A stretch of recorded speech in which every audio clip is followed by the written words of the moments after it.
A nossa revista aqui tem falado sobre ética cristã, sobre o comportamento do cristão, o que regra, o que direciona a nossa vida para que a gente possa tomar as nossas atitudes em conformidade com a palavra de Deus.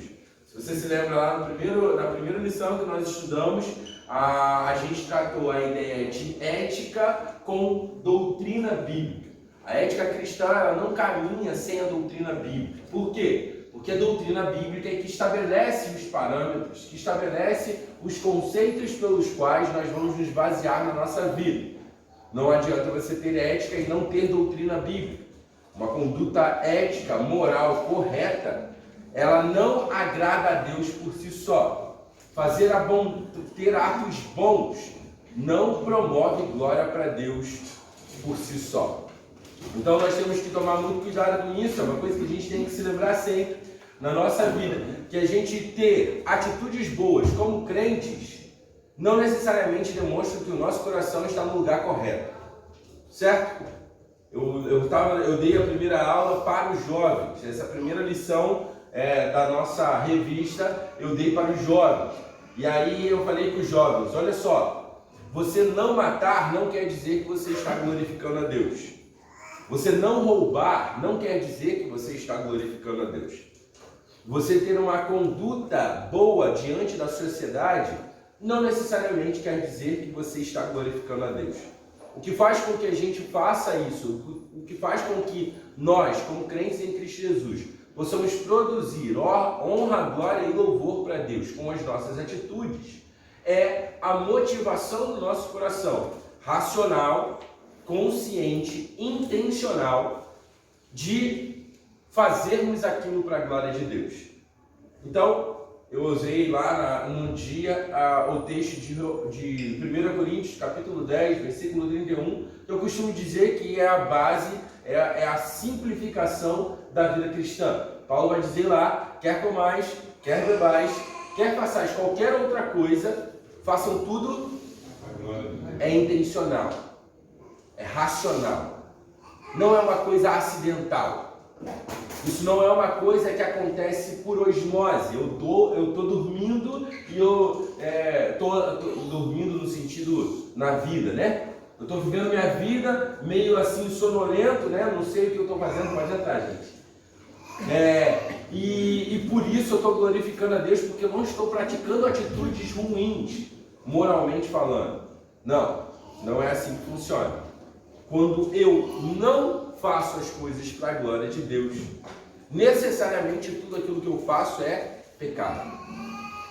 Então, quando a gente pensa no conceito de ética cristã, nós precisamos lembrar, gente, não fica preocupado com isso não, tá? Eu prefiro que vocês fiquem aqui na sala, fiquem despreocupados, tá, gente? Quando a gente pensa, então, em ética cristã, nós precisamos pensar nesse sentido. A ética no sentido de comportamento, a filosofia que define os nossos comportamentos, mas ela precisa caminhar com uma doutrina bíblica que vai conduzir o meu comportamento num padrão que seja de acordo com o padrão de Deus, certo? E isso, obviamente, nós só podemos fazer por meio de Cristo Jesus. A mesma graça que nos salva é a graça que nos capacita a viver uma vida correta diante de Deus. Então eu sempre costumo dizer isso para as pessoas. Lembre-se da graça. Deposite a sua confiança na graça de Cristo, para que você possa viver uma vida de maneira ética no conceito de Deus. Não tem como a gente fazer isso sem Cristo Jesus, gente. Esquece isso. Não tem como a gente caminhar pelas nossas próprias pernas até um certo ponto, e quando a gente tiver dificuldade, a gente pede a ajuda de Deus. Não é assim que funciona na vida cristã. A vida cristã ela é baseada, ela é pautada exclusivamente na dependência de Deus por meio da graça de Cristo Jesus. E é isso, tá? Então, a gente depende exclusivamente da graça de Cristo para vivermos uma vida que honra a Deus. E aí, então, diante disso, a gente tem falado sobre alguns assuntos que envolvem ética cristã. E agora, nessa lição de hoje, nós vamos estudar a ética do culto, certo? Então, você pode abrir a sua Bíblia aí Se você tem a revista, é o primeiro texto-chave que aparece para você ali. Você vai abrir a sua Bíblia em João 4, um texto muito conhecido. Provavelmente os irmãos já leram ou já ouviram esse texto várias vezes. E a gente vai trabalhar um pouquinho em cima disso, o conceito que Jesus estabelece para a adoração de Deus. Esse encontro acontece no capítulo 4 de João, e ali Jesus encontra com a mulher samaritana, e ela... Pode entrar. Bom dia. E ele encontra com ela ali no poço, em Samaria, e existe ali aquele diálogo. E em alguma situação, em certa medida, ali no momento em que esse diálogo vai acontecendo, a mulher samaritana questiona a Jesus a respeito da divergência em local de adoração, né? Você lembra lá no texto? É isso que acontece. E aí a mulher samaritana fala assim: olha, gente, os nossos antepassados adoram aqui, vocês adoram ali. E aí em relação à questão do monte, né? Em qual monte eles adoravam. E aí Jesus responde assim para ela. Alguém lê para a gente aí bem alto, por favor. Versículo 24, perdão. Falei o capítulo 4, mas não falei o versículo, né? Versículo 24. Deus é Espírito, importa que os que o adorem em Espírito e em verdade. Amém. Então, mediante isso, a gente vai refletir um pouquinho nessa manhã sobre a ética do culto, certo? Então a gente vai orar, vai agradecer a Deus, pedir para que Deus nos conduza nesse tempo de estudo. Meus irmãos, lembrem-se, isso aqui é uma escola bíblica dominical, então vocês podem perguntar o quanto quiserem, podem participar sempre que quiserem também, e aí a gente vai fazendo as nossas considerações. Bom dia, gente. Vamos orar então? Um irmão voluntário, por favor, se coloque de pé e ore para a gente dar início à nossa aula.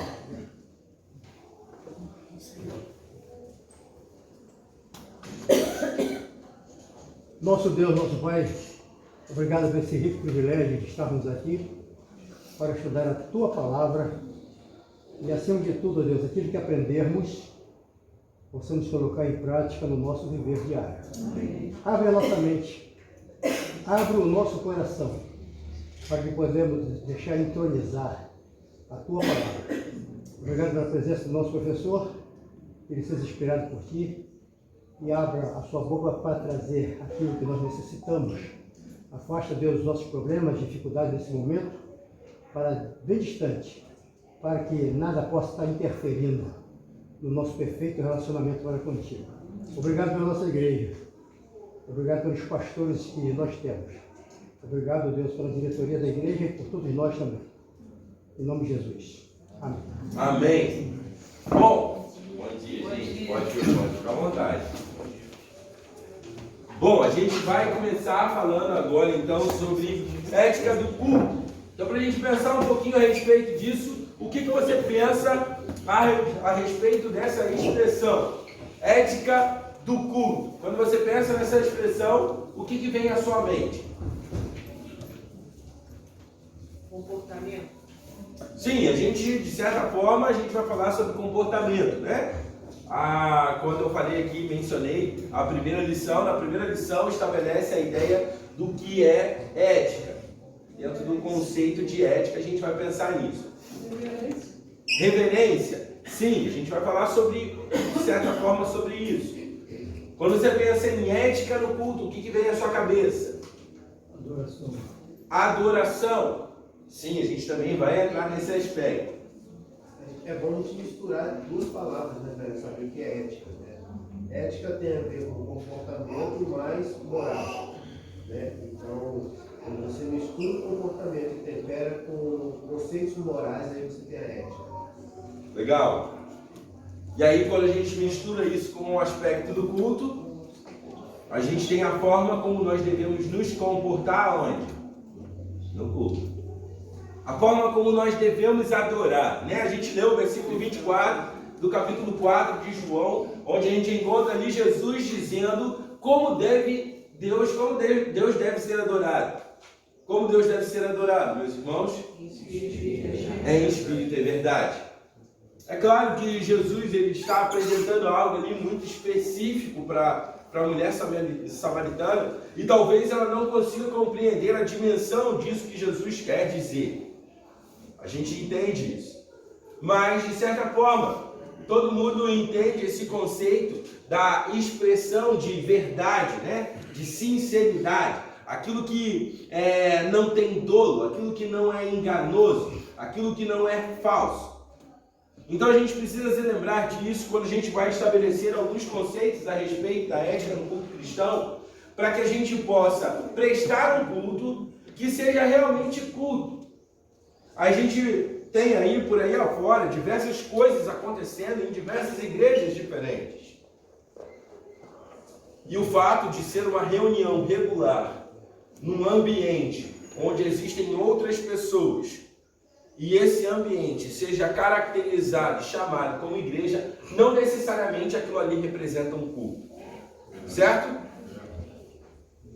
Não necessariamente. Bom dia. Então a gente precisa entender esse conceito para que a gente possa saber o que realmente é culto, o que realmente é expressão de louvor a Deus, como eu preciso agir, como eu preciso me portar para que o meu culto seja verdadeiro, seja espiritual, seja um relacionamento ali, homem e Deus. Lembrem-se disso, tá, meus irmãos? Quando a ideia traz aqui, Jesus traz a ideia de Deus é espírito, e importa que aqueles que o adorem em espírito e em verdade, é porque pressupõe a ideia de que essa pessoa é espiritual. Certo? Todo mundo entende isso? Se você ler lá, 1 Coríntios, capítulo 2, Paulo no capítulo 2, ele vai trazer o conceito de um homem carnal e um homem espiritual. E o homem carnal ali, bom dia, gente. O homem carnal ali não necessariamente representa um homem que vive em devassidão, jogado em maldade. Não. Ali o homem carnal é o homem que só consegue compreender as coisas terrenas. É o que Paulo vai estabelecer. O homem carnal, ele concebe as coisas carnais, ele entende as coisas carnais. Ele consegue aprender as coisas terrenas. Ele sabe o que é dia, ele sabe o que é noite, ele sabe o que é chuva. Ele aprende coisas e conceitos que são humanos. Ele vai aprender matemática, ele vai aprender português, ele vai aprender as coisas. Tudo isso é carnal, ou seja, terreno. Mas Paulo vai diferenciar depois. Mas o homem que é espiritual, ele o é espiritual porque ele possui o Espírito de Deus. Então, aqueles que são espirituais, necessariamente são aqueles que possuem o Espírito de Deus e que, portanto, são salvos em Cristo Jesus. Eles conhecem a Deus, eles experimentaram a Deus e que, portanto, agora eles podem se relacionar com esse ser que é espiritual.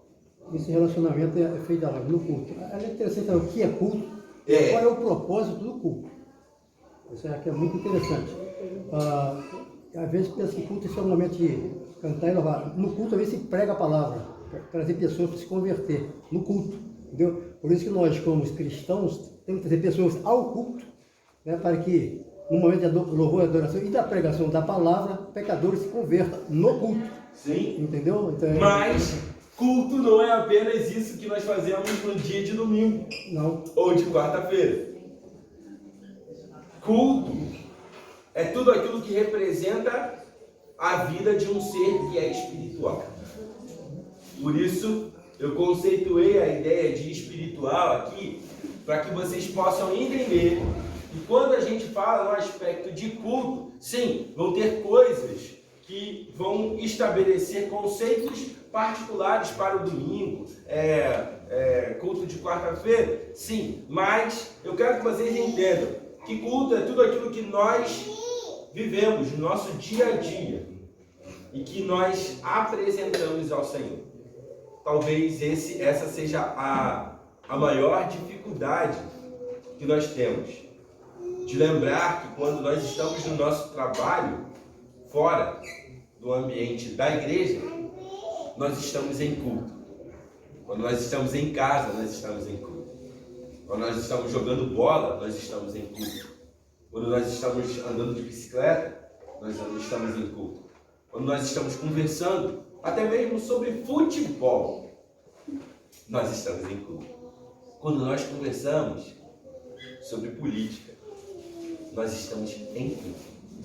Nós precisamos entender que na vida de um ser espiritual não existe espaço em que não haja momento de culto. Não existe separação disso.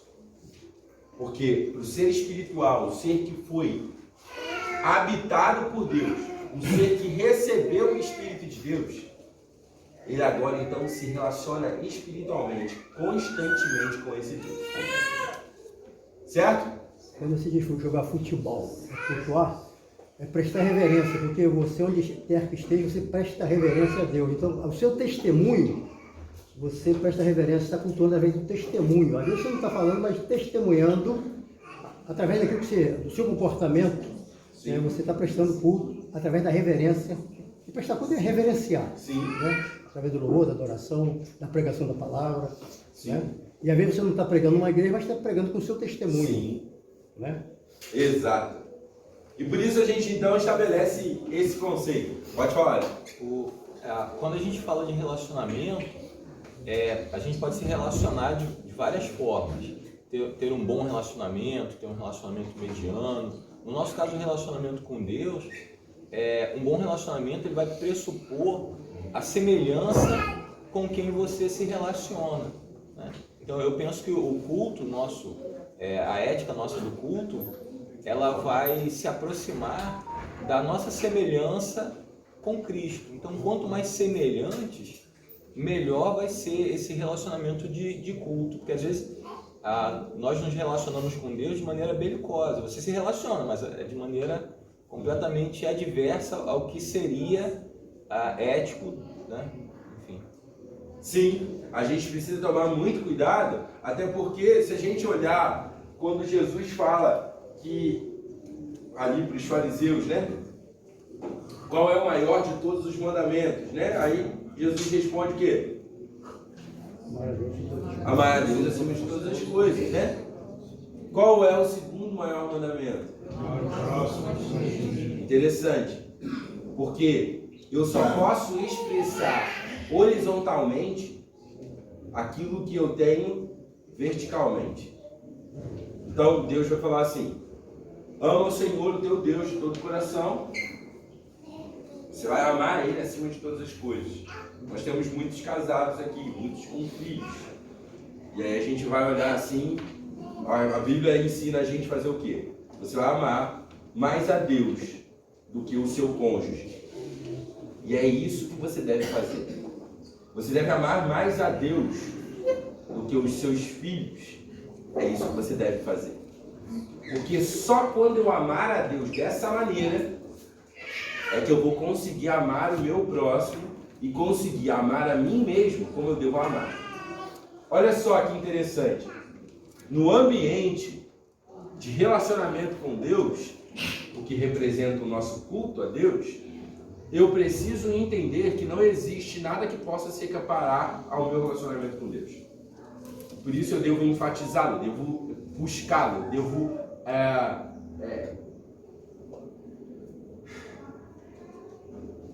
eu acho que não existe essa palavra não.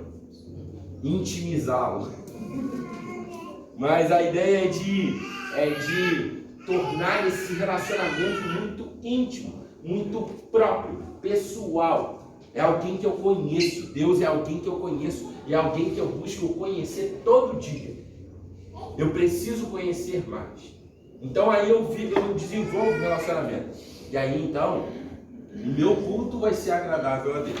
Porque eu amo a Ele acima de todas as coisas. E aí o meu relacionamento com os meus irmãos em Cristo será um relacionamento que honra a Deus. Por quê? Porque Ele me ensinou a amar. Nesse relacionamento entre eu e Deus, ele me ensina como eu devo me relacionar com outras pessoas. Então, olha só que interessante, a revista vai falar justamente isso aí no início. O culto é a mais expressiva manifestação humana de aproximação com Deus. Lembre-se, culto não apenas domingo. Então não é domingo que você vem aqui para recarregar as energias, para passar uma semana inteira fora da igreja e só descarregando, né, a energia, né? Não. O domingo é um ambiente onde eu vou prestar um culto a Deus que expressa aquilo que eu vivi durante a minha semana toda. A gente costuma dizer isso, né? Principalmente eu costumo lembrar muito disso no momento de ceia. Hoje é domingo, hoje nós celebraremos a ceia na nossa igreja e geralmente eu lembro as pessoas disso no momento da ceia. Esse momento em que nós desfrutamos como igreja, ele é o reflexo daquilo que eu alimentei no meu coração durante a semana. Então, às vezes, aquilo que a gente apresenta no culto é justamente o fruto da minha busca por Deus ao longo da semana, ou da minha negligência em buscar a Deus ao longo dessa semana. Certo? Então, nós temos que entender isso, esse aspecto ético do culto, para que a gente possa compreender o que Deus quer que nós prestemos como culto. Abre aí Hebreus capítulo 10, versículo 22.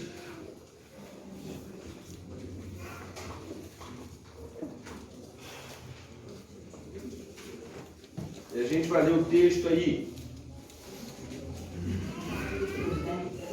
Isso, 10, 22.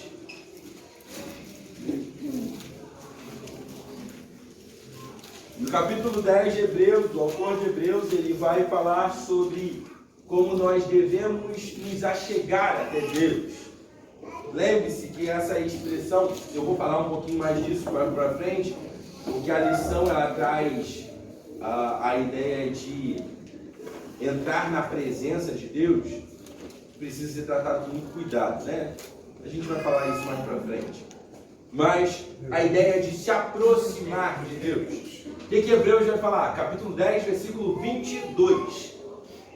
Cheguemos com verdadeiro coração e inteireza de fé, tendo os corações purificados da má consciência e o corpo lavado com água limpa.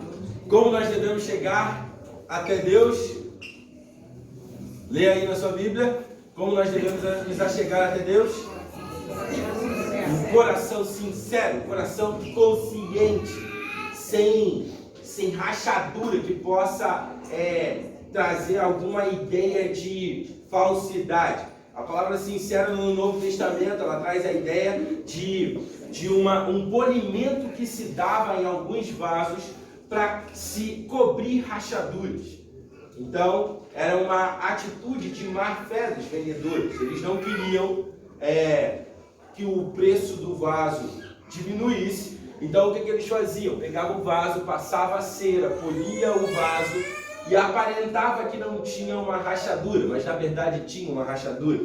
Então, a palavra sincera vem disso, sem cera, sem rachadura, sem nada que oculte os defeitos.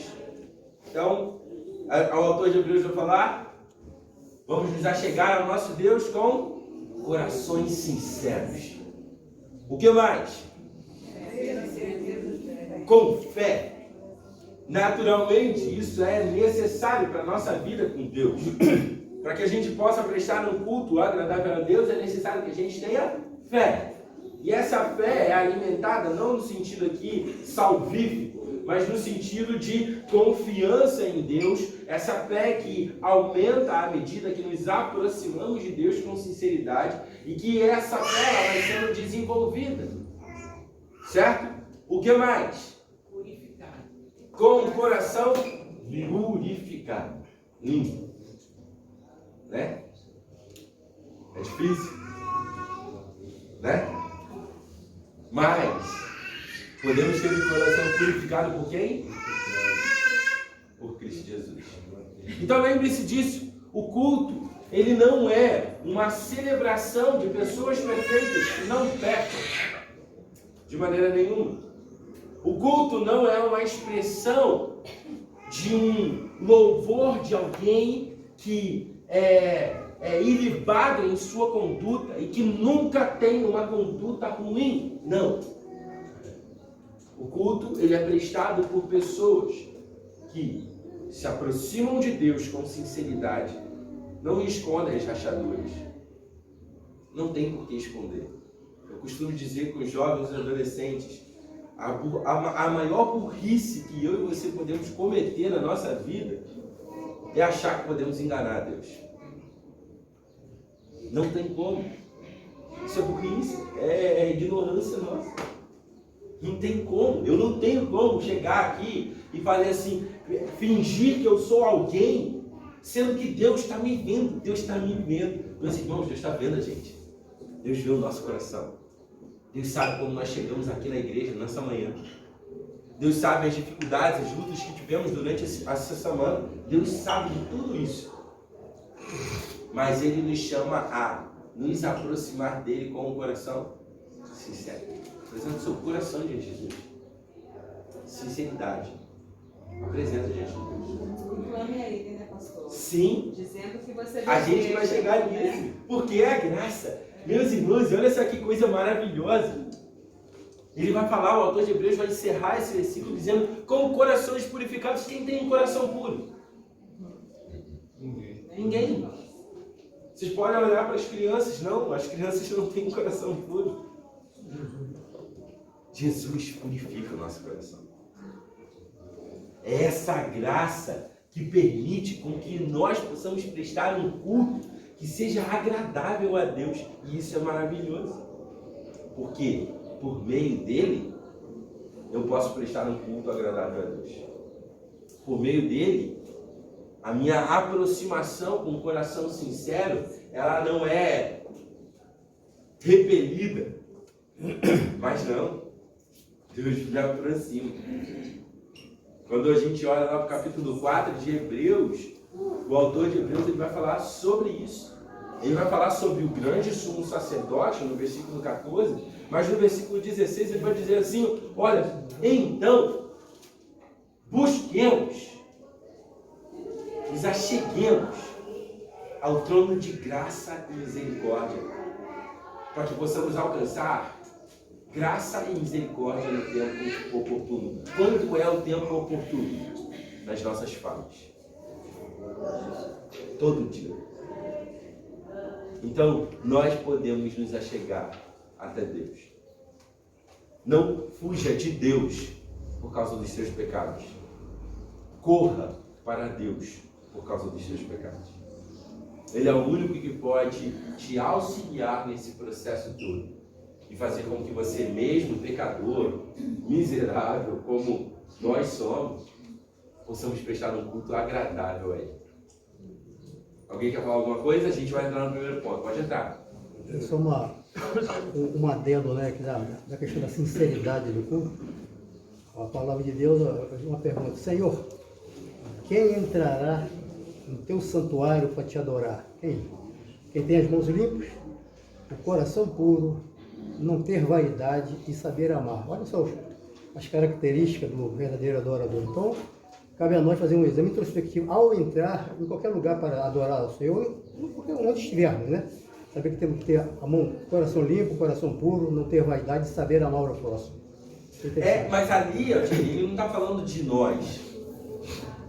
Ali no Salmo, ele está falando sobre, ele está levantando um aspecto que nenhum homem consegue corresponder. Mas o homem, Cristo Jesus, corresponde. É ele que apresenta mãos limpas diante de Deus. Ele não tem dolo na sua conduta. Ele não tem inimizade com Deus. Quem é o Rei da Glória? Né? Ele vai falar depois. Quem é? Quem que pode entrar, abrir os portões celestiais? Quem pode abrir os portões eternos? Quem? Que homem pode fazer isso? Senão Cristo Jesus. Então, nesse aspecto, a gente sempre vai olhar para Cristo Jesus. E aí Cristo Jesus vai nos capacitar, por meio dele, purificação de coração, mãos limpas, porque agora nós não temos inimizade com Deus. Né? Não existe mais inimizade. Agora Ele nos reconciliou consigo, por meio de Cristo Jesus. Então, a gente presta culto dessa maneira. E aí a lição vai propor pra gente qual a primeira coisa que nós devemos fazer. Aí no teu texto aí, na sua lição, talvez você... Eu estou até com medo de perguntar quem tem a revista, porque talvez se muita gente levantar, a gente não tem revista. Né, Lê? Nem impressa, né? Nem digitalizada. A gente já tem ela digitalizada? Eu vou dar essa sugestão. Não pode? Sério mesmo, é verdade. É uma coisa, né? Que eu nem pensei por esse lado, mas vamos lá.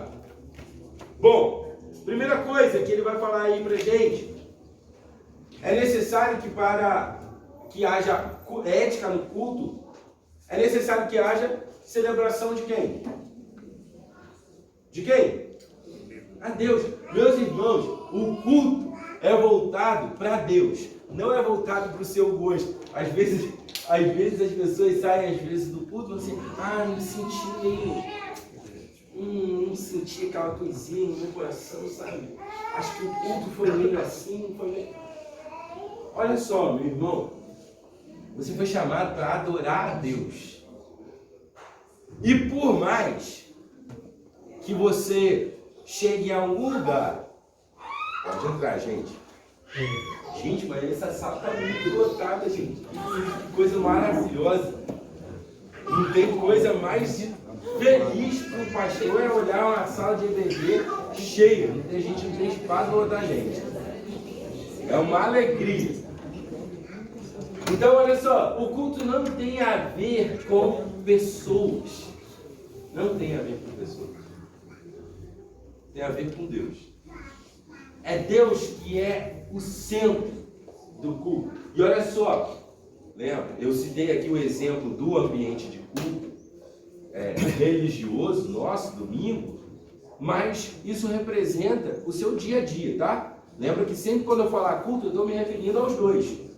Estou falando nosso culto dominical, mas eu estou falando do nosso culto diário, tá? Então, olha só, culto tem a ver com celebração de Deus. Tem a ver com a nossa atitude, com o nosso coração, de estar constantemente direcionado para Deus. Meus irmãos, a gente perde foco com muita facilidade, não é verdade? Não acontece isso com você? Acontece. Infelizmente acontece. A gente, basta uma coisa começar a sair errada, ela nem deu errado por completo. É você chegar de manhã na hora de sair para o seu trabalho, você não encontrar a chave do carro. Né? É você, vamos botar aí, tá vindo domingo para a igreja, tá aqui, acordou de cedo, se arrumou, poxa, vou chegar lá na IBD e tal, e aí você se prepara e tal. O filho não se aprontou ainda, esqueceu de tomar café, foi fazer café, o pó estragou, aí você já começa. Aí você pensa assim, né? Não, é o inimigo que está fazendo isso. Tirou, botou ali sal no café, né? Preparou o café, tá o café quentinho para tomar, né? Só esperando as crianças se arrumar. Vai botar, ao invés de açúcar, bota sal, né? Aí você vai se cara. Acabei de perder minha xícara de café, não tem como fazer outra, aí você já começa, né? Olha só, a gente tem que lembrar que a nossa cabeça ela precisa sempre estar voltada em celebrar a Deus. Tem a ver com Deus. Tem a ver com Deus. Quando eu chego assim, eu sou assim, a minha filha tem 4 anos. E aí eu vou lá, tem momentos que eu preciso discipliná-la, né? E aí, às vezes as pessoas me perguntam, pastor, e aí, o que faz? Você vai lá e disciplina o filho. Mas olha só, você tem que lembrar que disciplina não tem a ver com bater. Mas tem a ver com mostrar para o seu filho que a conduta diante de Deus está errada. Eu não posso fazer isso com ele. Meu filho foi lá, fez alguma coisa, eu venho, primeira coisa que eu pego aqui, eu taco, né? Primeira coisa que vem é a mão, né? Às vezes a mãe, pai, né, faz isso. Pega, tira o tênis, toma, menino, né? Ou faz assim de maneira leviana. Não, olha só, a disciplina bíblica visa sempre restauração. A disciplina bíblica visa Deus sendo glorificado naquele momento. Meus irmãos, não, a Bíblia fala, não tire a vara do seu filho. Não tire. Você tem que discipliná-lo. Eu já ouvi pais falando assim, graças a Deus eu nunca precisei fazer isso. Não, provavelmente você precisou fazer e não fez. Porque não é possível que a minha filha seja tão pecadora e seu filho não seja assim. Não é possível. Você provavelmente teve a oportunidade de fazer e você não fez. Nem parece que nascemos lá evangélico, Mas assim, vamos lá, eu falo isso porque uma vez eu tive uma conversa com minha mãe, né? Minha mãe, ela sempre foi uma mulher muito rígida. Minha mãe não tinha esse negócio de chegar na escola, a professora falar que eu fiz, e ela falar, não, meu filho não faz isso. Provavelmente ela falava assim, provavelmente foi ele que fez, mas eu vou conversar com ele. Então ela fazia isso. Minha mãe era rigorosa, minha mãe não era aquela mãe coruja. Não, meu filho, não, imagina. Não, minha mãe ela vinha assim. Quando ela olhava pra mim, eu já vinha. Então assim, por mais que ela tenha tentado fazer isso de uma maneira correta, muitas vezes ela não pensou nesse aspecto. E às vezes, como cristão, a gente esquece disso. Olha só, tudo na nossa vida tem a ver com Deus. Até disciplina. Tem a ver com Deus. É Deus sendo exaltado por meio das nossas ações. Isso é culto. Isso é culto.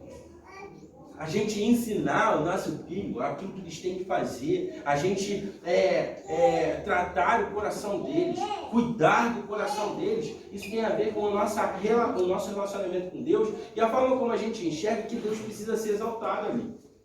É Deus que está sendo celebrado. Olha só, a lição vai dizer aí, versículo 3 do capítulo 100 de Salmos. Abre aí alguém pra gente, por favor. Meus irmãos, se vocês quiserem falar, tá? Pode ficar à vontade. É só levantar a mão, eu te dou a oportunidade para falar e a gente vai conduzindo. Senão eu falo muito. Sabe o que é, pastor? Capítulo 100 de Salmos, versículo 3. Capítulo 100. Salmo 100, versículo 3. Uma outra pessoa deixa aberto no Salmo 96, versículo 5. Salmo 103. Sabei que o Senhor é Deus, foi Ele e não nós que nos fez povo seu e ovelha do seu pasto. Olha só que interessante. A lição vai propor pra gente que pra gente celebrar a Deus é necessário que a gente faça o quê? Conheça a Deus. Sabei que o Senhor é Deus. Nós somos rebanho dele. É Ele quem nos conduz, Ele é o nosso pastor. Se você olhar lá em João, né? Em João capítulo 10, Jesus ele vai falar sobre o pastor e as ovelhas. E ele vai dizer, olha só, eu chamo e minhas ovelhas ouvem. Elas conhecem a voz do pastor delas. É necessário que para que haja celebração de Deus, é necessário que a gente conheça Ele. Pastor, Pode falar. quando a gente vem ao culto, na verdade, a gente vem à igreja para adorar o Senhor, para adorar o Senhor. E se o seu coração está cheio de Deus, você vai sentir uma alegria tremenda, porque a palavra diz que na presença do Senhor há delícias perpetuamente.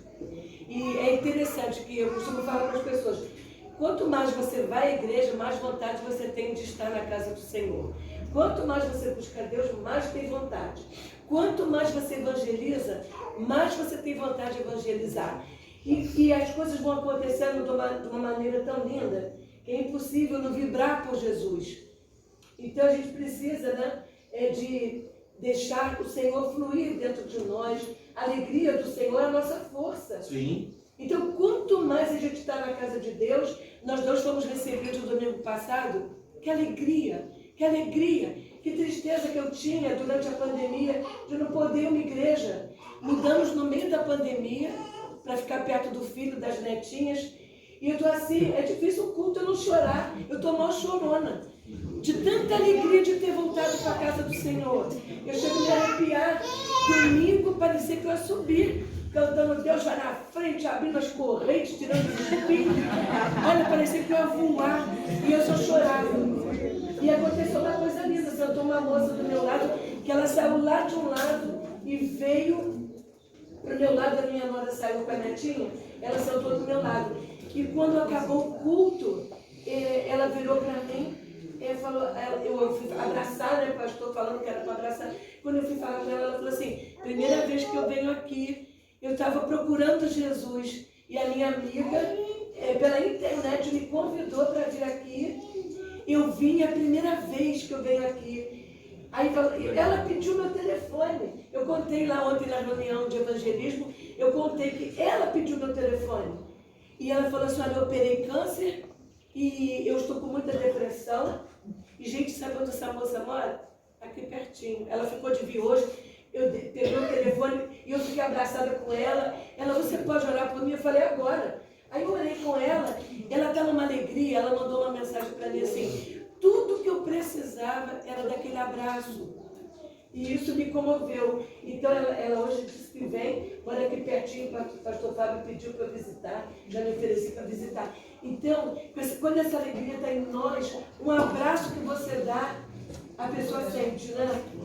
E celebrar a Deus então, tem a ver com isso. Tem a ver com isso. Tem a ver com o conhecimento de Deus, quem Deus é para nós, tem a ver com aquilo que Ele representa para a gente. E isso não é superficial, né? É algo concreto, né? É o que a gente pode ver, a gente vê isso na igreja, a gente vê isso na nossa vida diária. A gente precisa lembrar disso. E por isso a importância da nossa consciência de que o nosso culto não é apenas aqui, não é apenas domingo. Domingo é o dia que a gente vai se reunir como família. Nós somos família de Deus, nós estamos reunidos. Sabe aquele dia que você junta a família toda para fazer um churrascão na sua casa? Então, domingo é dia de família. Por isso a gente vem no culto, porque a gente vai se reunir como família para adorar o Deus da nossa vida, o Senhor da nossa vida, o nosso supremo pastor. Nós vamos anunciar por meio das nossas canções, por meio das nossas orações, por meio da nossa atenção à EBD, à palavra que vai ser pregada. A gente vai fazer isso em glória e louvor a esse Deus, celebrando a esse Deus, de maneira que nós conhecemos esse Deus. Porque nós conhecemos. Isso é maravilhoso. Essa comunhão que a gente tem no culto, ela é interessante, porque se você fica em casa cultuando sozinho, é culto. Vai ficando sozinho, é igual a brasa fora do braseiro. Tira uma brasa e bota lá fora. Se ela não voltar ao braseiro, ela vai acabar apagando. Assim acontece comigo. Mesmo que eu vou cultuar sozinho. Fica sozinho. Não procure a comunhão, não ver o que vai acontecer. Tu vai indo, vai acabar apagando. Né? Tem que voltar ao braseiro para aquecer. Então essa comunhão que nós temos no culto é importante. Sim, por isso. A gente leu o versículo 22 de Hebreus 10, né? O versículo 25 vai falar justamente sobre isso, né? Não deixemos de congregar para convir a uns, né? Porque é justamente isso, no ambiente de família, né? Nesse ambiente familiar que nós podemos desfrutar como cristãos, nós estamos desfrutando desse Deus juntos. Isso é importante, né? A nossa vida é importante. Então a gente tem que lembrar disso. Outra coisa que ele vai pontuar aqui é que celebrar a Deus tem a ver com relacionamento íntimo. Olha só, alguém lê aí para mim esses dois primeiros parágrafos. Uma pessoa vai abrindo aí no Salmo 39, versículo 16. Pode ler? Pode ler, os dois primeiros parágrafos aí. Chegamos a conhecer a Deus por meio de uma vida de oração, onde o coração está aberto, receptivo para que tomemos consciência de quem Ele é. Ele nos conhece tão bem, de fato, no seu livro foram escritos todos os meus dias, cada um deles escrito e determinado, quando nenhum deles havia ainda. Podemos fazer com as palavras do salmista, quando diz no Salmo 142:2, derramo perante ele a minha queixa, a sua presença expõe a minha tribulação. Nesse momento também damos a Deus a abertura para que ele fale conosco pela sua palavra. Salmo 1:2. Olha só, o Salmo 119, versículo 16 aí, que vocês abriram, ele... Eu falei 119? É 119 ou 39? Não, eu falei 119? Agora eu falei? É 139. Não, é 39, 139, versículo 16. Não tem 19, é 16 no Não, 16. No 39. No 39 não tem. Dá até 13. 139. 139. É, ó, a referência que está aqui na lição. Não, você falou 39. Qual foi o que a moça leu? 39, 16. É, o 39 Ali o parágrafo. Os teus olhos viram o meu povo ainda informe, e no teu livro todas as coisas foram escritas, as quais iam sendo dia a dia formadas, quando nem ainda uma delas havia. Olha só que interessante. A palavra de Deus, ela vai falar pra gente que Deus tem um relacionamento tão íntimo com a gente que Ele conhece todos os nossos dias. Todos os nossos dias. Ele teceu cuidadosamente cada aspecto do nosso corpo. Ele teceu cuidadosamente. Ele olha para os nossos dias, Ele sabe cada um deles. Ele sabe quanto tempo nós vamos viver. É um relacionamento íntimo. Para nós que cremos, isso tem ainda mais valor, porque a gente sabe que esse Deus conhece plenamente tudo aquilo que nós somos. Né? Então, relacionamento íntimo é imprescindível para que a gente possa celebrar a Deus. A gente sabe que Deus nos conhece assim. Então nós devemos também buscar conhecê-lo cada dia mais, né? Precisamos buscar. No Salmo 42, o salmista vai falar que ele busca a Deus como a corça busca a água, né? Imagina uma corça que foge do seu predador e que a coisa que ela mais almeja é conseguir chegar a um lugar de descanso para refrescar o seu corpo. É exatamente isso. O salmista está dizendo, olha, assim como a corça, ela anseia por águas, a minha alma anseia por ti. Salmo 1 aí, no versículo 2, quando ele cita aqui no final da lição, é aquele que ele vai falar que antes tem o seu prazer na lei do Senhor. E nela, é isso que nós devemos fazer. Relacionamento íntimo é essa busca constante por Deus. É essa busca incessante. Eu quero ver mais, eu quero saber mais de Deus. E só tem como eu saber mais de Deus, conhecer mais de Deus, por meio da palavra dele. É a revelação dele. Foi assim que Deus escolheu se revelar aos homens, por meio da sua palavra. Ele se revelou por meio de Cristo. O autor de Hebreus vai dizer isso. Ele é a exata expressão de Deus. Perfeitamente. Ele mostrou quem Deus é. E, por meio da palavra, ele expõe tudo aquilo que nós precisamos para conhecê-lo mais corretamente. Então, a celebrar a Deus envolve intimidade com Ele. Você pode dizer que tem intimidade com uma pessoa, que você troca mensagem com ela uma vez no ano? Uma vez, sei lá, na semana? Não é intimidade. Não é intimidade. Intimidade eu tenho com a minha esposa, eu converso com ela todo dia. Com a minha filha, eu converso com ela todo dia. Eu me relaciono com ela. Isso é intimidade.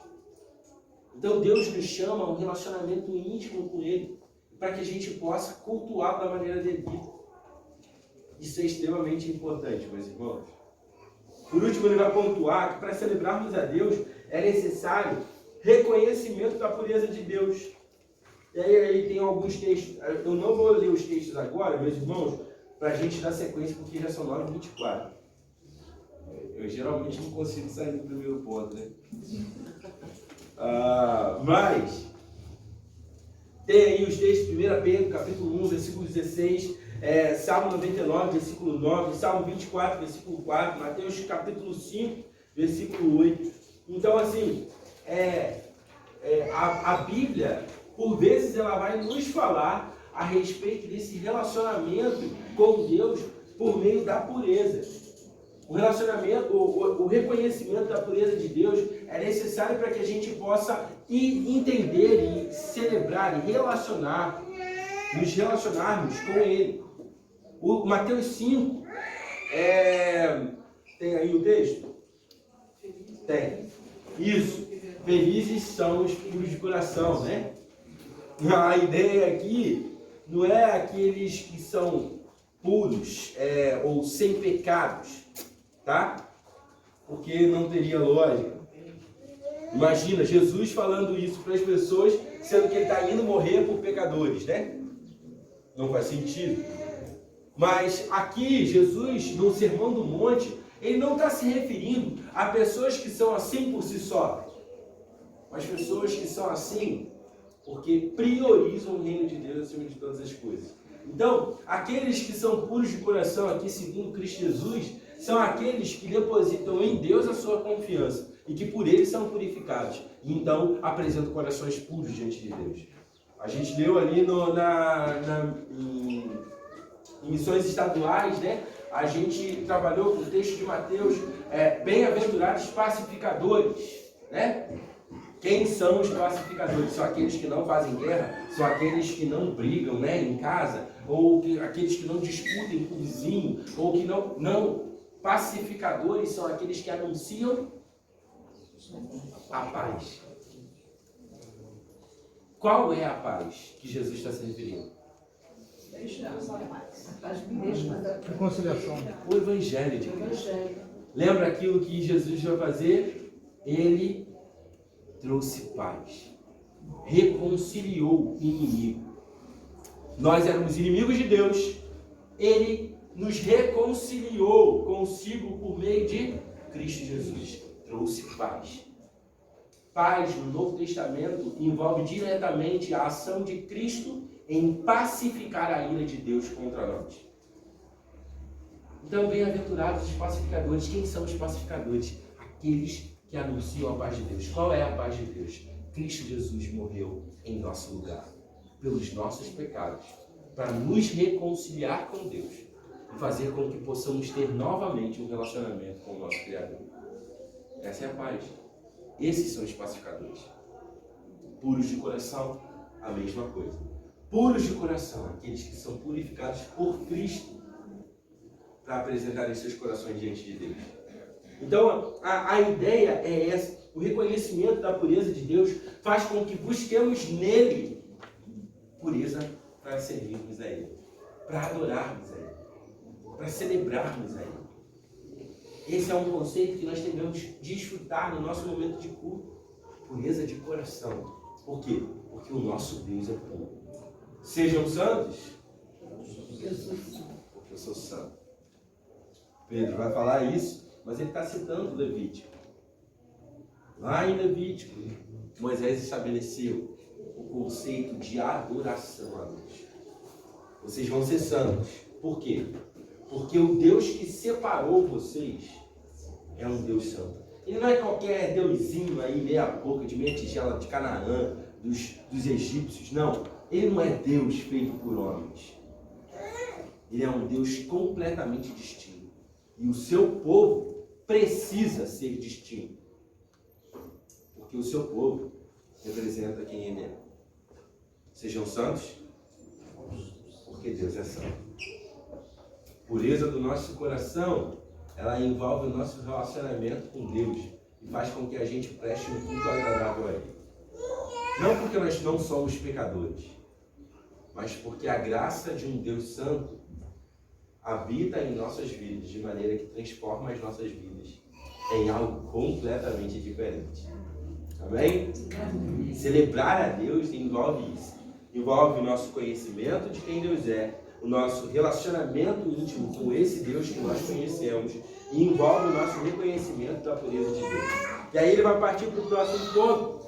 Ele vai falar assim: o que mais que nós precisamos ter para a gente desenvolver uma ética de culto? A ética do culto, ela envolve o quê? Envolve servir. Salmo 100, versículos 2 e 3, o salmista vai falar isso. Alguém abre aí pra gente, por favor. Salmo 100. Versículo 2 e 3.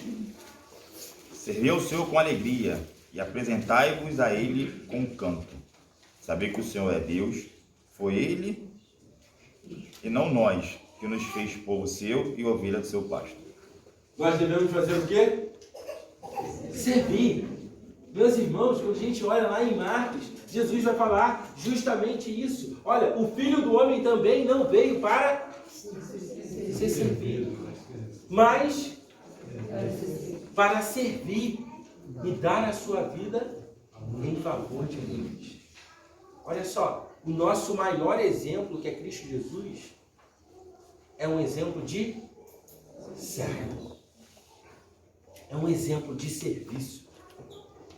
E por isso, no ambiente da igreja, nós sempre estimulamos os irmãos ao serviço cristão. Não, a gente não precisa de pessoas para cumprir tabela ou ocupar espaços na igreja. Não, nós buscamos pessoas que, se identificando com Cristo Jesus, entendem que Cristo veio para servir. E Ele sendo nosso exemplo, nós fazemos o quê? Nós servimos. Servir Senhor com alegria. Apresente-se diante dele com cânticos. Servir a Deus é extremamente prazeroso. Não é verdade? Não é? Servir a Deus é prazeroso demais. É algo incalculável. É. Eu estava pensando durante essa semana, eu falei assim, cara, Deus, eu não sei por que você me deu tamanho privilégio de poder fazer isso. Eu não sei por que você olhou para um cara como eu, assim, lá no fundo, do interior do Rio de Janeiro, e você quis um relacionamento comigo. E ainda me permitiu o privilégio do ministério, da palavra. Eu não sei por que, não faz sentido na minha cabeça se não for a graça. Não faz sentido. Meus irmãos, servir a Deus é muito bom. Não é penoso, não é cansativo, não é fatidioso, não, é extremamente prazeroso. Exige de nós, sim, porque exige excelência, porque a gente está fazendo para um Deus que é excelente. Colossenses capítulo 3, versículo 17, Paulo vai falar sobre isso, né? Eu apresento a minha vida em serviço a Deus, por meio de ações, palavras, e eu faço isso com excelência. Por quê? Porque é de Deus que eu aguardo a recompensa. Que recompensa? A salvação eterna que Ele aguarda, que Ele reserva para aqueles que são seus. Interessante que a gente pensa que a gente vai ao culto para receber, mas não é para receber. O salmista, Salmo 98, trazei oferenda e entrar em seus atos. Nós vemos aqui para servir, para trazer, não para receber. Isso. Né? E apresentar o nosso coração. Domingo é um dia muito legal para isso, né? Domingo, eu não estou falando domingo o dia, né? Mas o fato da gente estar aqui, né? É muito legal, por quê? Porque a gente sabe que todo mundo aqui teve lutas durante a semana. Mas ainda assim, a gente consegue chegar até Deus e falar assim, Deus, muito obrigado. Porque hoje eu estou aqui com a minha família reunida. E eu estou podendo adorar o Senhor, mesmo diante das lutas que eu tenho, mesmo diante das dificuldades que eu tenho. Muito obrigado, Senhor. É o momento de apresentar-se diante de Deus. Apresentar. é poder servir o nosso irmão, é poder dar um abraço em alguém, é poder ajudar aquele que precisa, é poder parar talvez... Dá licença, tem um sai do coro aí, vai. Fica à vontade.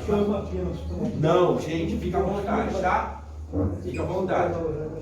Mas, olha só, é a oportunidade que a gente tem de estar um com o outro e às vezes uma conversa informal.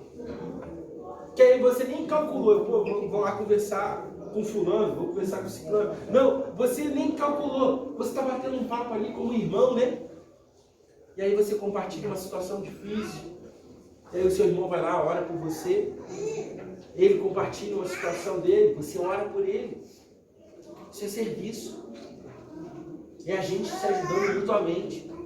É a gente caminhando junto. Meus irmãos, quando eu falo, uma vez eu falei isso para um jovem que eu conversava.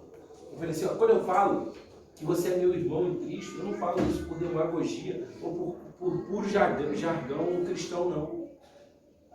Para mim, você é importante como se fosse meu irmão.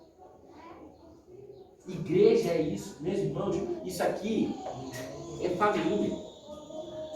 Talvez você possa até não enxergar, não, que família que nada, pastor. Ninguém se preocupa comigo. Se você se relacionar, você vai ver que é família. Se você se dispor a um relacionamento, e relacionamento pressupõe ambas as partes, se você se dispor a isso, você vai perceber que isso aqui é família. É uma igreja muito grande, né?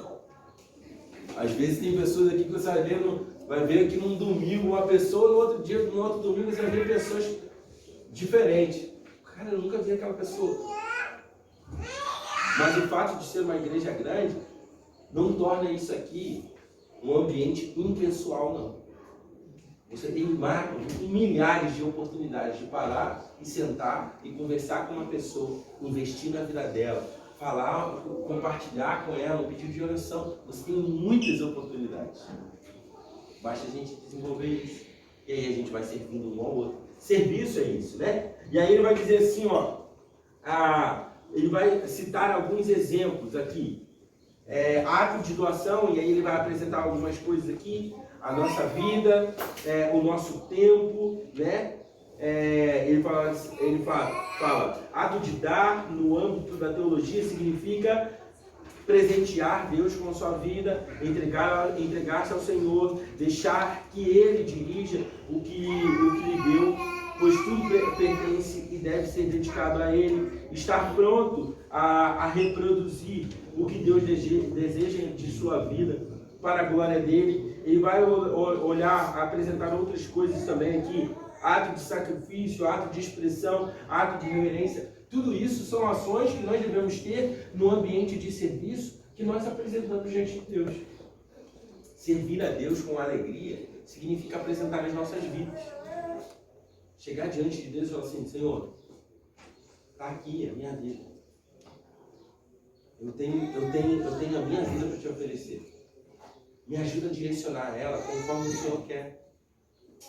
E aí pensa aí no seu trabalho, talvez você tenha desafios no seu trabalho. Como você vai servir, celebrando a esse Deus, cultuando a esse Deus no seu trabalho? Você vai se apresentar, vai apresentar a sua vida diante de Deus. Deus, olha só, me ajuda a mostrar Cristo Jesus para os meus amigos aqui no trabalho. Me ajuda. Eu quero que eles conheçam. Eu quero que eles percebam um Deus a quem eu sirvo. Me ajuda, Pai, Senhor. Me dá sabedoria. Me dá oportunidade. Me dá noção, discernimento, para eu saber a hora exata de falar, quando falar, como falar. E aí a gente vai fazendo isso, vai apresentando a nossa vida em serviço a Deus. Servir a Deus com alegria significa isso. Vocês querem falar alguma coisa, meus irmãos? Pode falar, gente. Pode falar, tá? Servir a Deus é isso. Você tem coisa que quer falar? Eu gosto de falar. Pode falar. Eu peço perdão a Deus pelo tempo. Assim que eu me converti, meu dom é evangelizar. Eu gosto de falar. Nós não somos testemunha. Então a gente tem que falar o que Jesus fez. Então eu sempre evangelizei falando, olha, Jesus fez isso, Jesus fez aquilo, e a vizinha falava. Mas eu passei um período da minha vida assim, meio acomodada, sempre dando Bíblia de presente e tudo, mas sem falar tanto. E quando nós mudamos aqui para a Vida das Ostras, nós dois oramos a Deus e falamos, Senhor, nós queremos ir para aquele lugar, para ser luz ali, para evangelizar. Aí eu ajoelhava e cantava o hino da Aline Barros, usa-me, Senhor, e pedindo, Senhor, quero voltar ao primeiro amor, Então agora nós temos evangelizado, e por isso que eu falei dessa alegria, por isso que eu pedi tanto a Deus.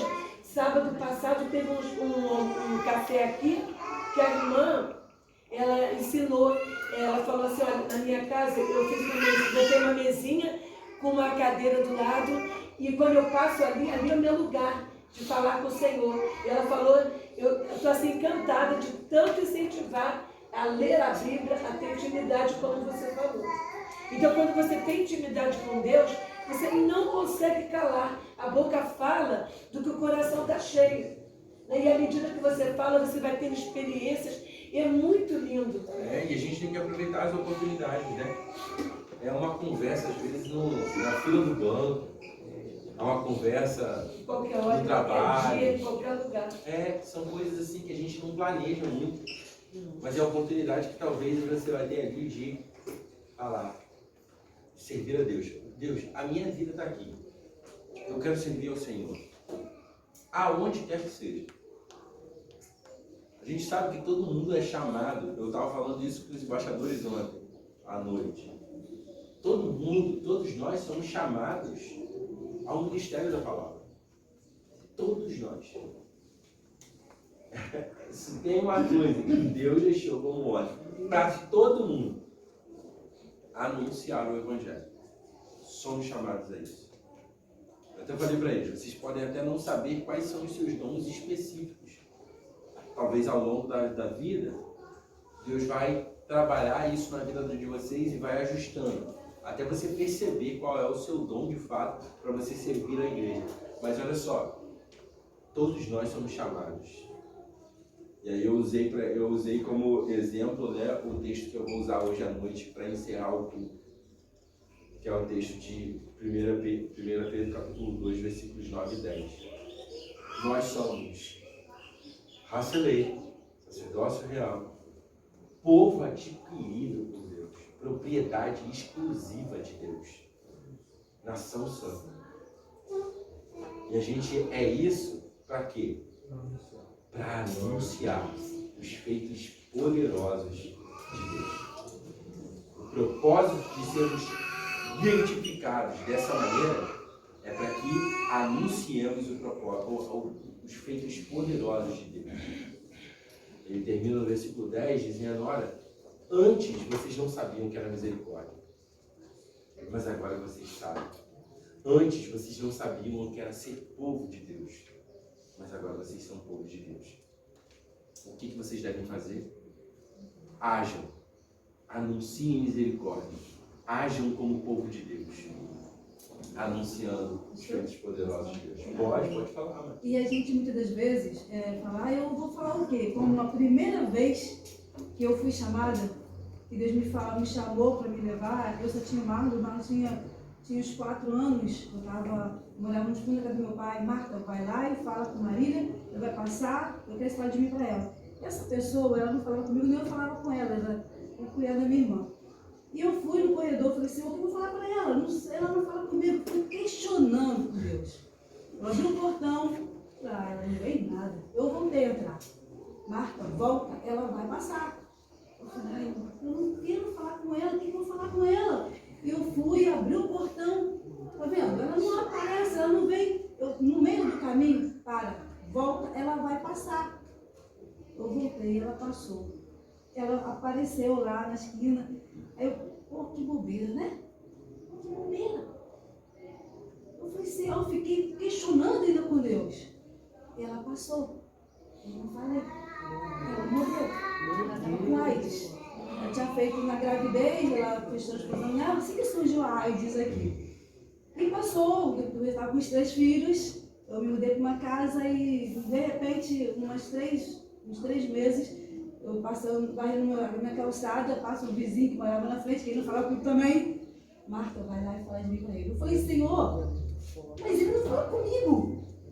Vai lá, fala com ele. Senhor, ele não fala com ninguém. Aí, o que acontece? Uma semana após, eu saí para ir para a igreja domingo, sábado à noite, sábado, a vizinha que mora em frente, que eram 3 casas, falei, esse é o Antônio, estou vendo um movimento ali, Marta, ele se internou e está muito mal. Eu falei, caramba, ele vai morrer, Senhor. Aí eu não comi, o Senhor me deu a oportunidade. Já foi uma, a segunda não, Pai, me ajuda, porque tinha parado tudo. Ela falou, eu vou falar para a família, vi, porque, olha, foi horrível. Meu Deus. Foi horrível. Aí no domingo, aí foi sábado à noite, no domingo de manhã, quando eu estou saindo e está descendo, aí eu encontrei com ela de novo, Deus me deu essa oportunidade, eu falei, Ritinha, olha, parou, melhorou tudo e está no quarto. Né? Que bom, né? Falei, tá bom, Senhor. Eu fui para a igreja, cheguei da igreja, nem assisti o se perguntar o que o pastor falou, imagina, fiquei orando o tempo todo. Aí cheguei, fiz almoço, dei almoço e fui para a clínica. Ele, na segunda-feira ele saiu, foi para casa. Aí eu fiquei lá na casa dele, levando a palavra. Todos os dias de manhã, 7h30, fiquei lá levando a palavra. Graças a Deus, Deus me deu a oportunidade de ir lá. Então, assim, meus irmãos, servir é isso. Servir é isso. É a gente poder apresentar a nossa vida diante de Deus.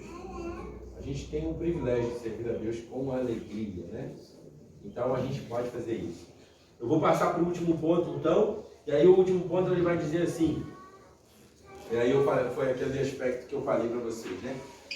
Entrar na presença de Deus, né? E eu queria fazer uma pontuação rápida a respeito dessa expressão, né? Entendam bem, meus irmãos, entrar na presença de Deus não significa que quando nós viemos aqui à igreja a gente está...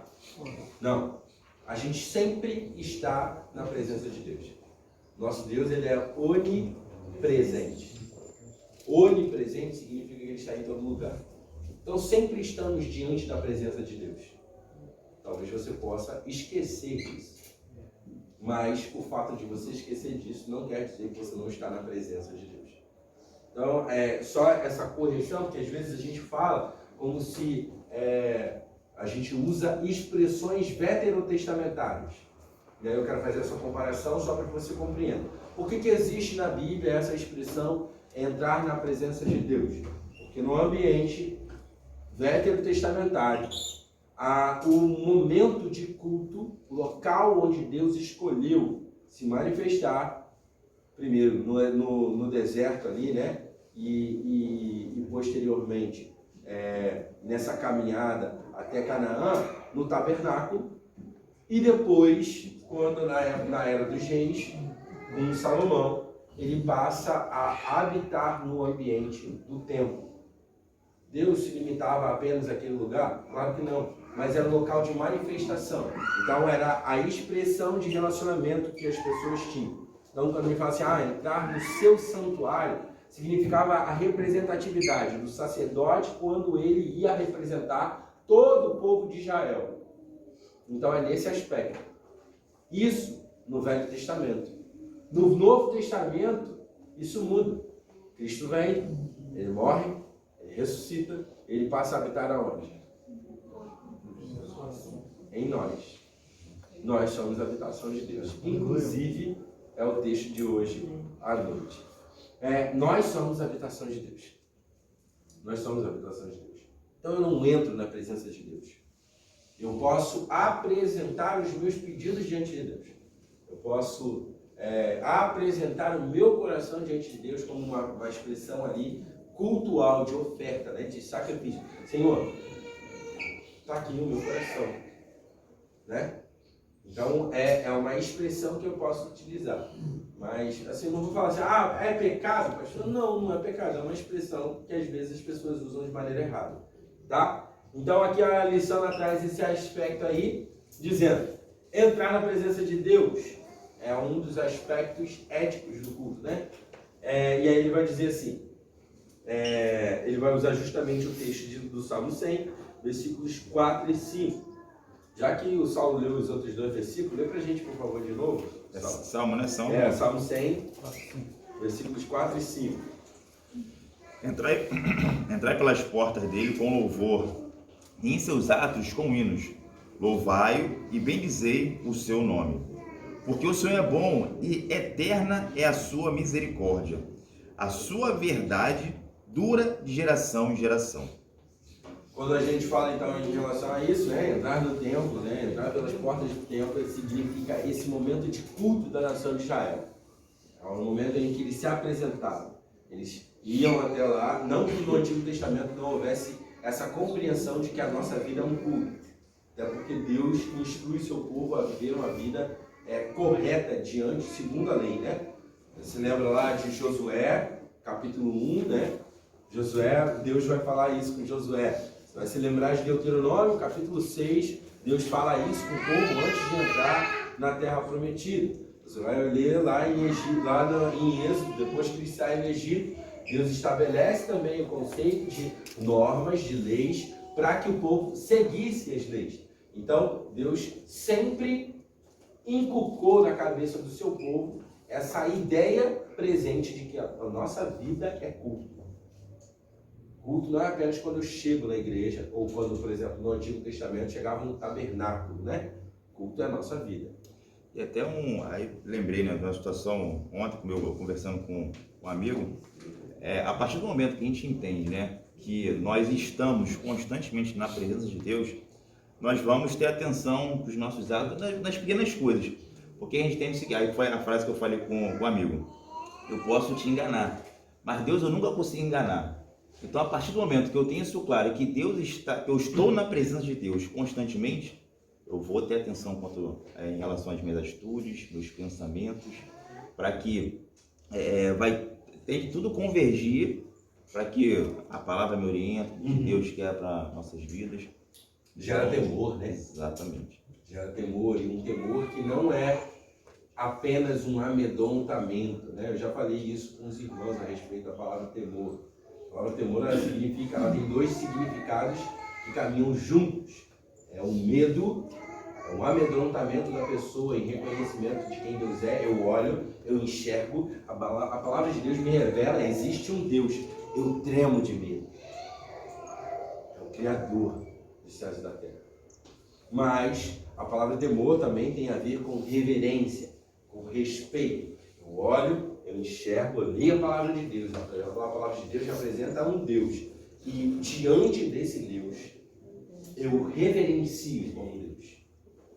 Eu não apenas me amedronto, porque Ele é o Senhor dos senhores, o Deus do universo.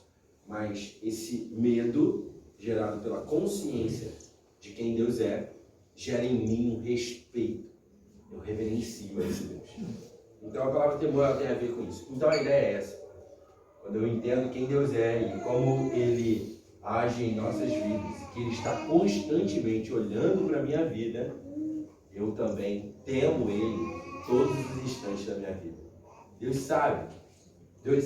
Como o Saulo falou, eu posso aparentar uma pessoa boa aqui, mas se na minha casa eu destrato minha esposa, destrato minha filha, se eu trato minha mãe com desprezo, se eu trato as pessoas que não são da igreja de maneira ríspida, de maneira mal educada, eu não consigo enganar Deus. Eu posso enganar as pessoas aqui.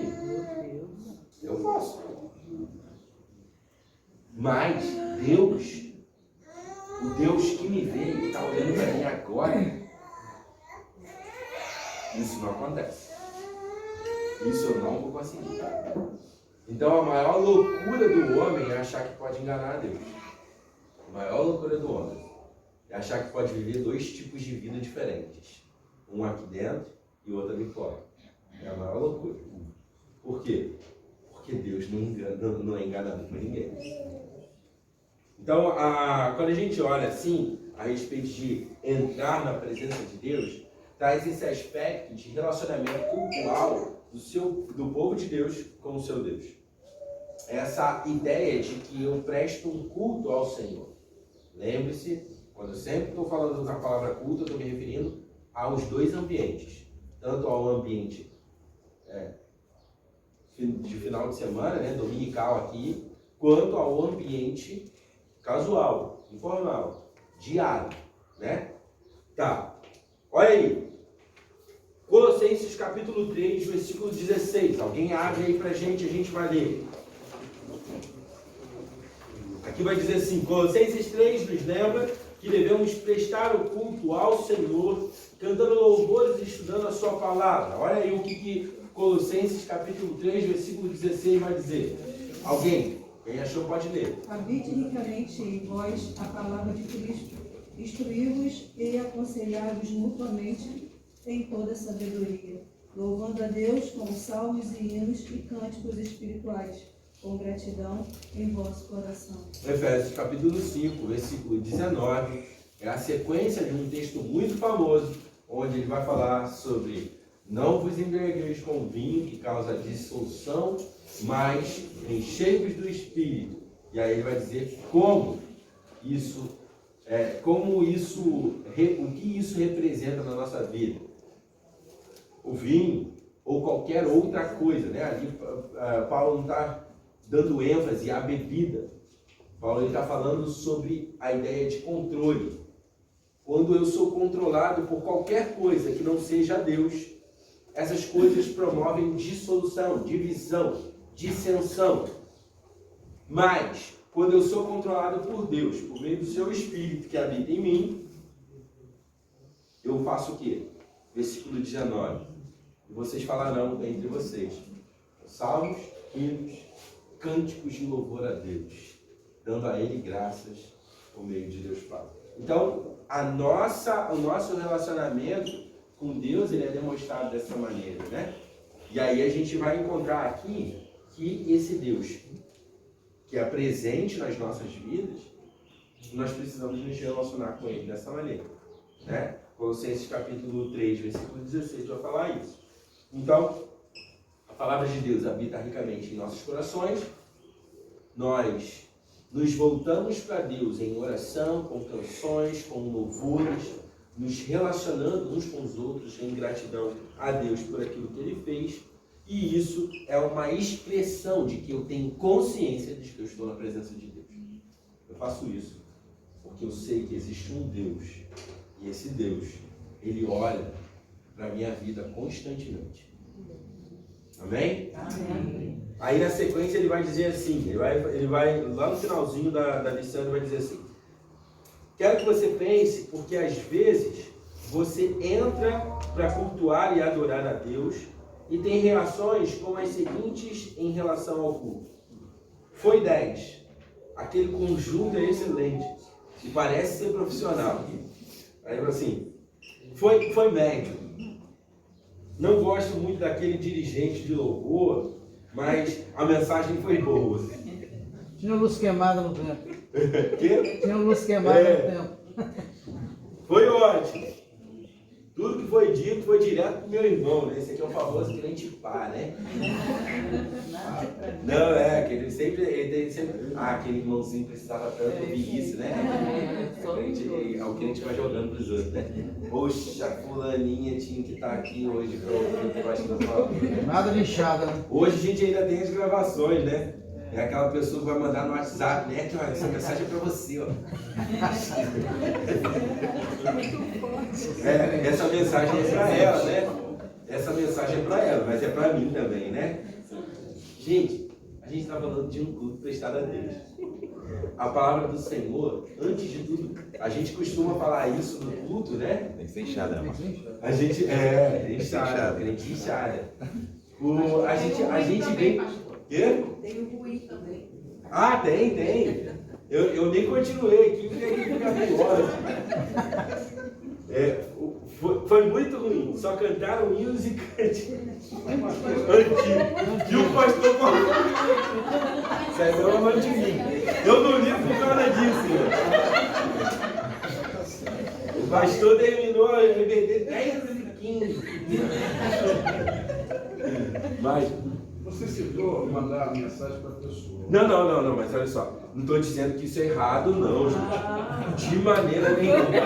Foi o que eu falei. Foi o que eu falei na sequência. É para ela, mas é para mim.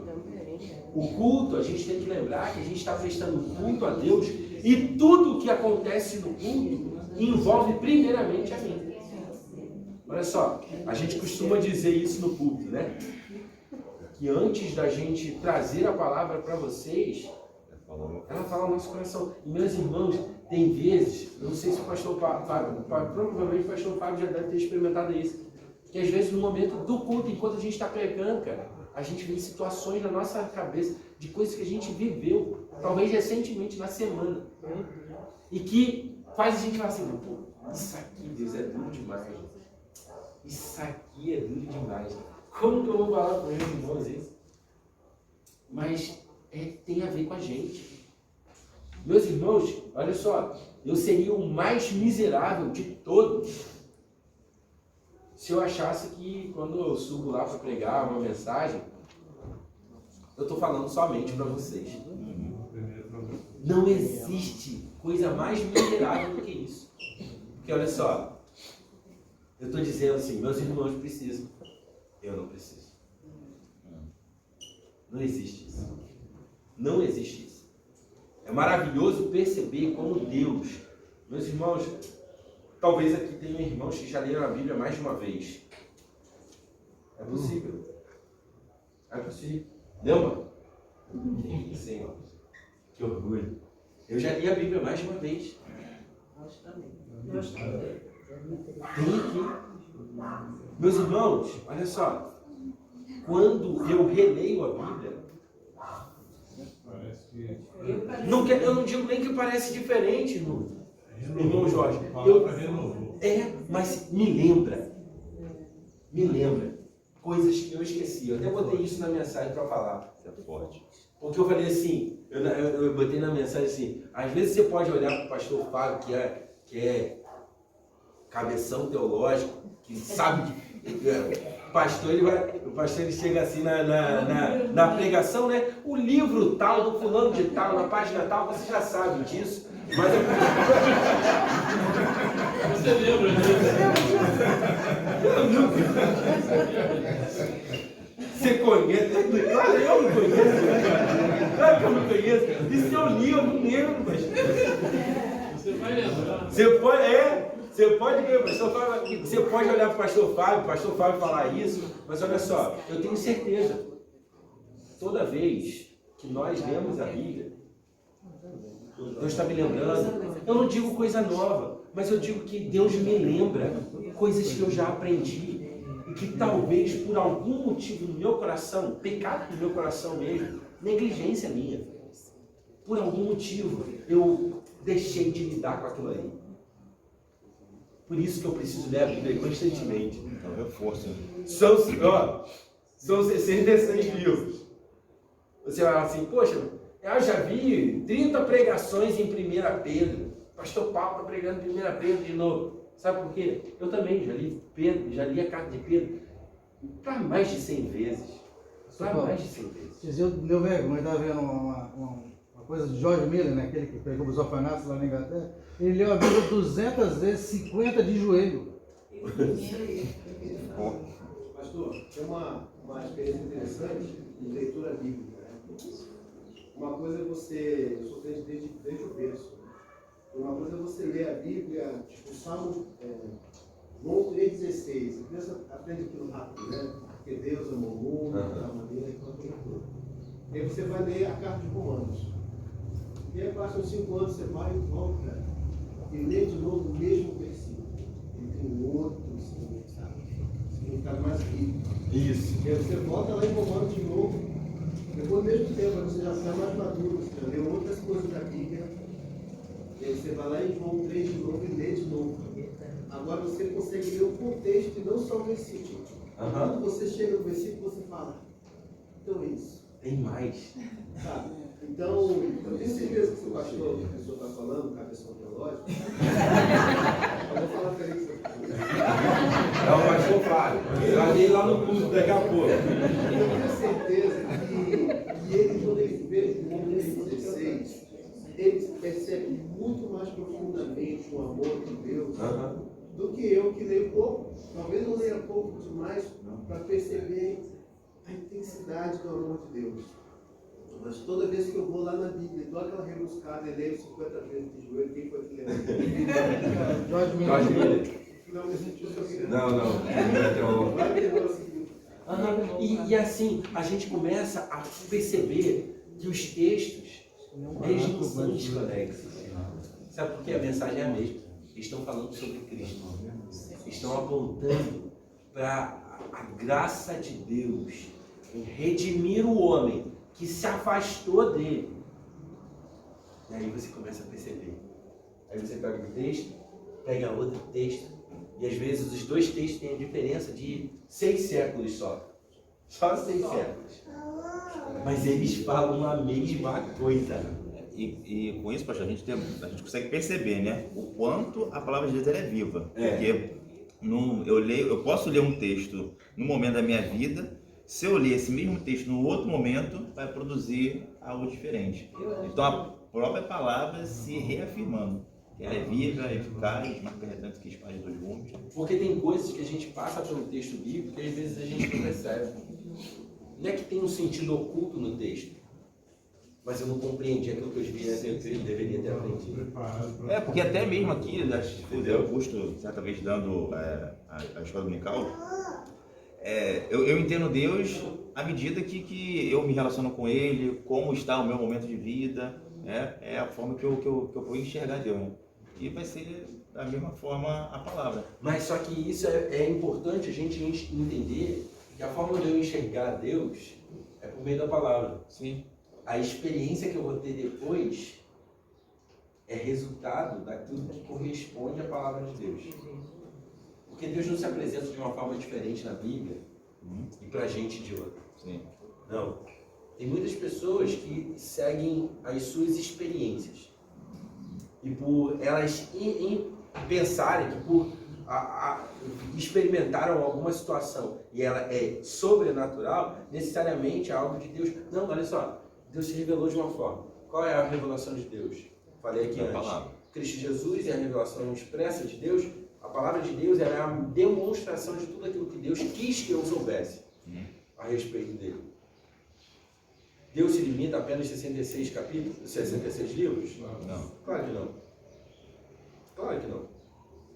Mas é aquilo que eu preciso saber a respeito de Deus, para conhecê-lo e para amar.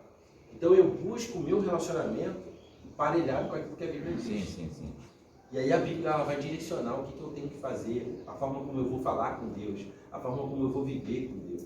Um exemplo muito claro disso é, sabe o quê? Eu sempre menciono esse texto. 2 Samuel, capítulo 23, se eu não me engano. É o exemplo de Uzá. Se você não conhece Uzá, ele... Esqueci agora o nome do pai dele. Está escrito lá no texto. Davi vai recuperar a arca, né? Depois de quase 30 anos da arca afastada de Israel, Saul perdeu ela em uma guerra, né? E depois disso, Davi vai recuperar a arca. E aí Davi chega lá, vai trazer a arca, ele bota a arca em um carro de bois. Era a maneira de se carregar? Não, Deus estipulou como deveria ser carregada a arca. E quem deveria carregar? No meio do caminho, o carro de bois, ele balança, a arca vai cair no chão. O que Uzá faz? Estende a mão e toca na arca para ela não cair. A gente pensa o quê? Mas uma boa atitude, né? Uma boa atitude. Crente da melhor qualidade. O texto vai dizer o quê? Na mesma hora, Deus fulminou Uzá. A expressão que Deus utiliza ali, né, por meio do livro de Samuel, ele foi morto pela sua irreverência.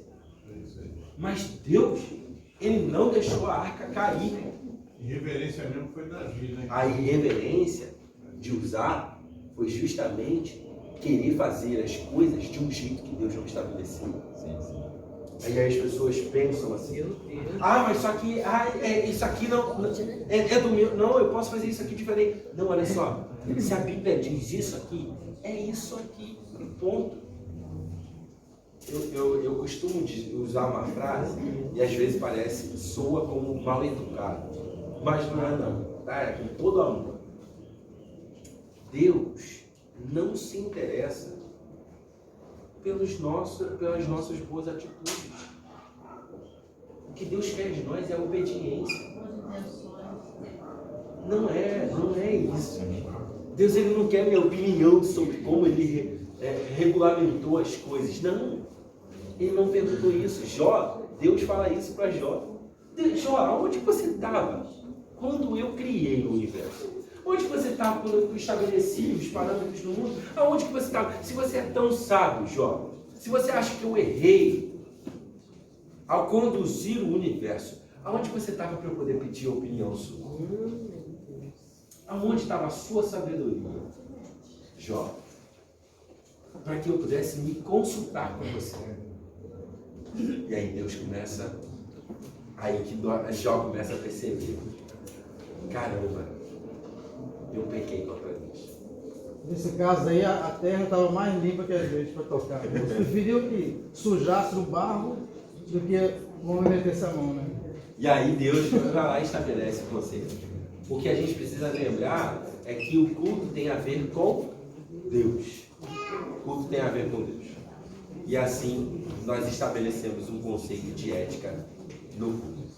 Amém, meus irmãos? Amém. Eu vou encerrar agora, a gente vai orar, agradecer a Deus.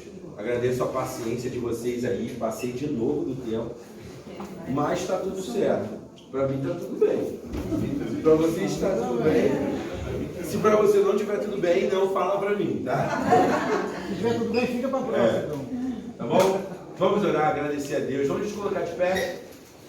Vamos vivos, vocês vão ter um bom tempo agora de celebrar a ceia do Senhor, de relembrar aquilo que Cristo Jesus fez por cada um de nós. Então, se apresentem diante de Deus com essa ética para o culto. Que Deus seja celebrado por meio da vida de vocês. Que a gente se apresente em serviço a Ele, né? E que a gente possa reconhecer em todos os momentos para que a gente possa prestar um culto agradável a Ele. Senhor Deus Pai, muito obrigado por esse tempo que o Senhor nos concedeu aqui. Mais uma oportunidade ímpar, Pai, de poder aprender mais da Tua palavra. De poder ouvir aquilo que o Senhor quis que a gente aprendesse.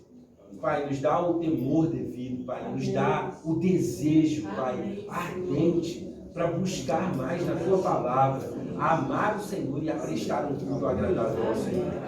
Eu te peço por mim, Senhor, e por cada um dos meus irmãos aqui presente, Pai. Que o Senhor continue falando aos nossos corações nessa manhã, Pai. Que possamos prestar um culto agradável ao Senhor por nossas vidas, Pai. Que o Senhor seja celebrado nas nossas vidas, quer aqui na nossa igreja, ou quer lá fora, no nosso dia a dia, Pai. Que o Senhor seja honrado por meio de todas as coisas. Essa é a oração que nós fazemos, Pai. Nós oramos assim, agradecidos em nome de Jesus. Amém.